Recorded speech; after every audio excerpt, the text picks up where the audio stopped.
Bismillahirrohmanirrohim.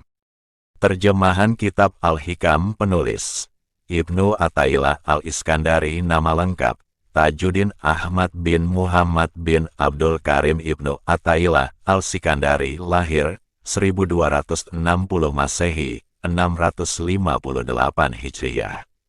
Wafat di Kairo, Mesir, 1309 Masehi, 709 Hijriah. Muqaddimah. Segala puji bagi Allah, Tuhan yang mengisi, memenuhi hati para walinya dengan kasih sayangnya, dan mengistimewakan jiwa mereka dengan memperhatikan kebesarannya, dan mempersiapkan sir mereka untuk menerima bahan marifatnya. Maka hati nurani mereka merasa bersukaria dalam kebun marifatnya, dan roh mereka bersuka-suka di alam malakutnya, sedang sir mereka berenang di lautan Jabarut.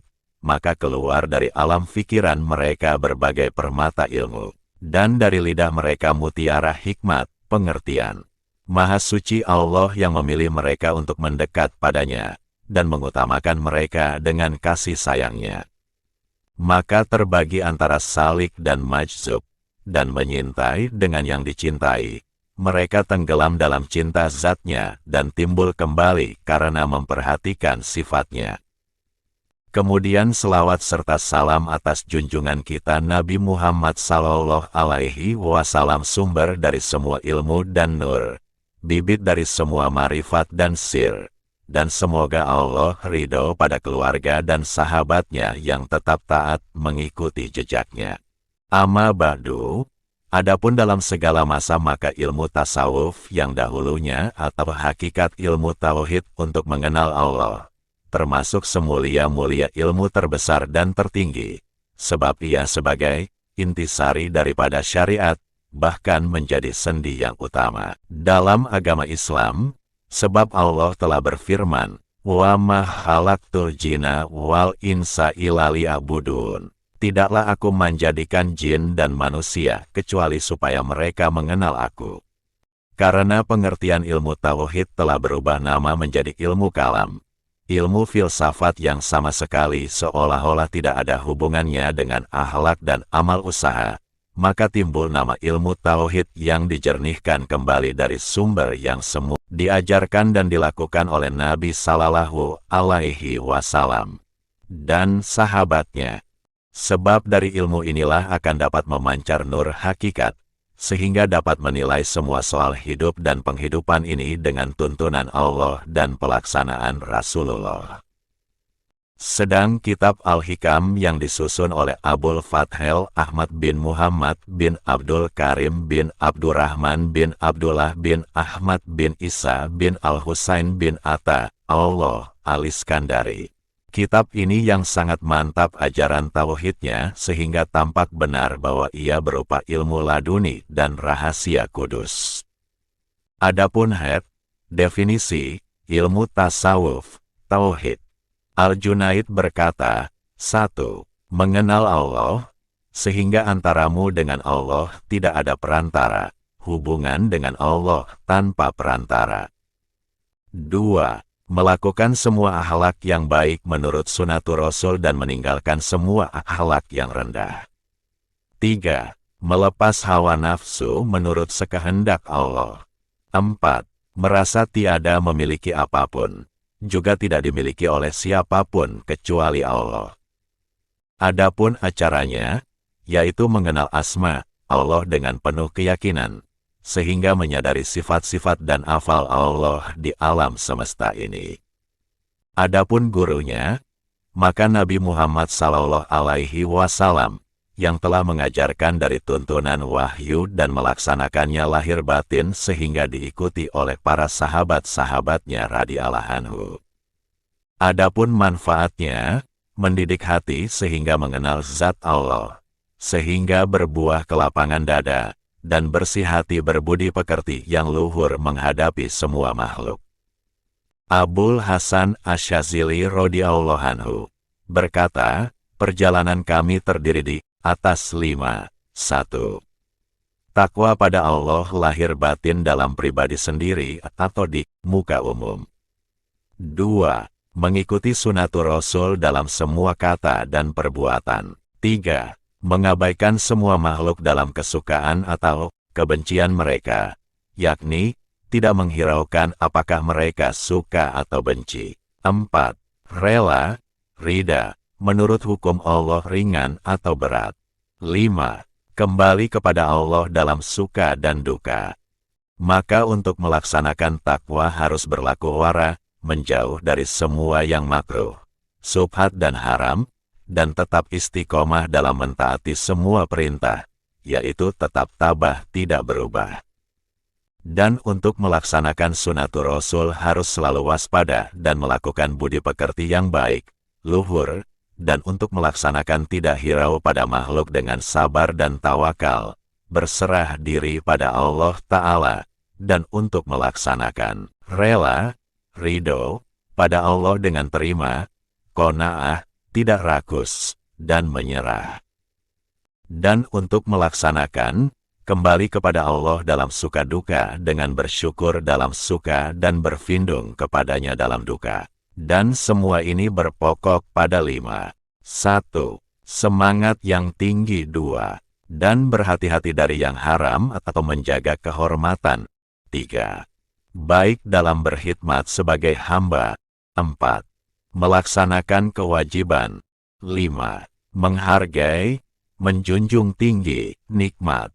Maka siapa yang tinggi semangat, pasti naik tingkat derajatnya.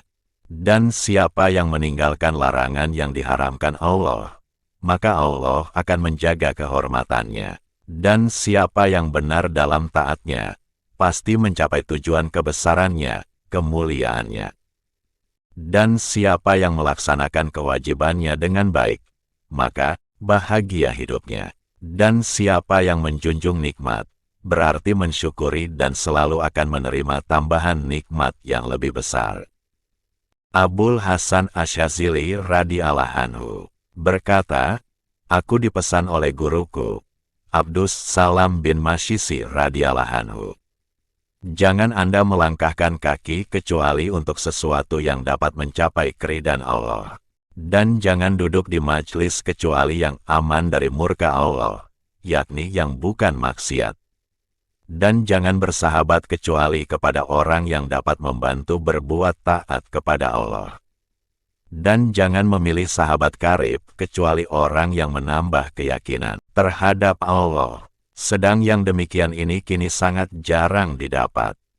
Sayyid Ahmad Al-Badawi radhiyallahu anhu berkata, perjalanan kami berdasarkan, bersendikan, Kitab Allah dan Sunatur Rasul Sallallahu Alaihi Wasallam. 1. Benar dan jujur. 2. Bersih hati. 3. Menepati janji. 4. Menanggung tugas dan derita. 5. Menjaga kewajiban. Seorang muridnya yang bernama Abdul Ali bertanya, apakah syarat yang harus diperbuat oleh seorang yang ingin menjadi waliullah? Jawabnya, seorang yang benar-benar dalam syariat ada 12 tanda-tandanya. 1. Benar-benar mengenal Allah, yakni mengerti benar tauhid dan mantap iman dan keyakinannya kepada Allah. 2. Menjaga benar-benar perintah Allah. 3. Berpegang teguh pada sunatur Rasul. 4. Selalu berwudu, bila berhadas segera membaharui wudu. 5. Rela menerima hukum gada Allah dalam suka duka. 6. Yakin terhadap semua janji Allah. 7. Putus harapan dari semua apa yang di tangan makhluk, manusia. 8. Tabah, sabar menanggung berbagai derita dan gangguan orang. 9. Rajin mentaati perintah Allah. 10. Kasih sayang terhadap semua makhluk Allah. 2. Tawadu merendah diri terhadap yang lebih tua atau lebih muda. 12. Menyadari selalu bahwa syaitan itu musuh utama. Sedang sarang syaitan itu dalam hawa nafsumu dan selalu berbisik untuk mempengaruhimu. Firman Allah Subhanahu wa Ta'ala, Inna syaitana lakum aduwun fatahi zuhu aduwan. Artinya, Sesungguhnya syaitan itu musuhmu, maka waspadalah selalu dari tipu daya musuh itu. Kemudian Ahmad Al-Badawi melanjutkan nasihatnya, "Hai Abdul Al, berhati-hatilah daripada cinta dunia. Sebab itu bibit dari segala dosa, dan dapat merusak amal solih." Sebagaimana sabda Nabi Sallallahu Alaihi Wasallam, "Hubud dunya rasukuli hatiyah," artinya, cinta pada dunia itu pokok, bibit, sumber, segala dosa, kejahatan. Sedangkan Allah Subhanahu wa Ta'ala berfirman, "Innallaha ma'alazina taqaw walazina muhsinun."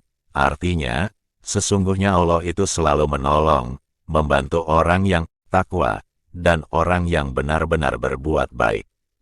Surah An-Nahl 128.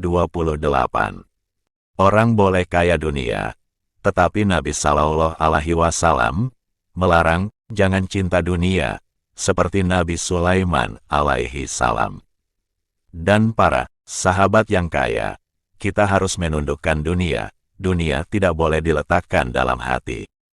Hai Abdul Al, kasihanilah anak yatim dan berikan pakaian pada orang yang tidak berpakaian, dan beri makan pada orang yang lapar, dan hormatilah tamu dan orang garib, rantau, semoga dengan begitu Anda diterima oleh Allah. Dan perbanyaklah zikir, jangan sampai termasuk golongan orang yang lalai di sisi Allah.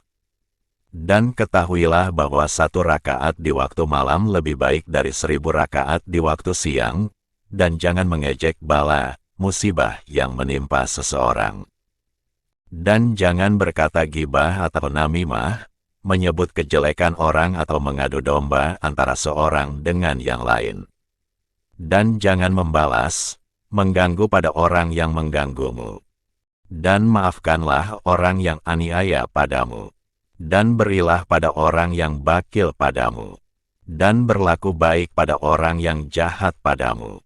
Dan sebaik-baik manusia akhlak budi pekertinya ialah yang sempurna imannya.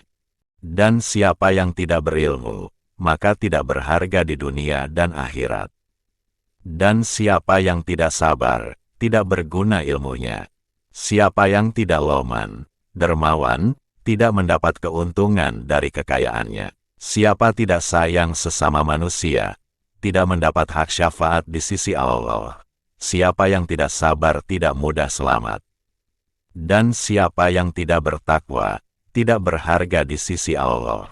Dan siapa memiliki sifat-sifat ini tidak mendapat tempat di surga. Berzikirlah pada Allah dengan hati yang hadir, khusyuk, dan berhati-hati daripada lalai, sebab lalai itu menyebabkan hati beku. Dan serahkan dirimu pada Allah, dan relakan hatimu menerima bala ujian sebagaimana kegembiraanmu ketika menerima nikmat. Dan kalahkan hawa nafsu dengan meninggalkan syahwat. Insya Allah kajian ini akan kita lanjutkan di part 2. Wallahu alam bis shawab.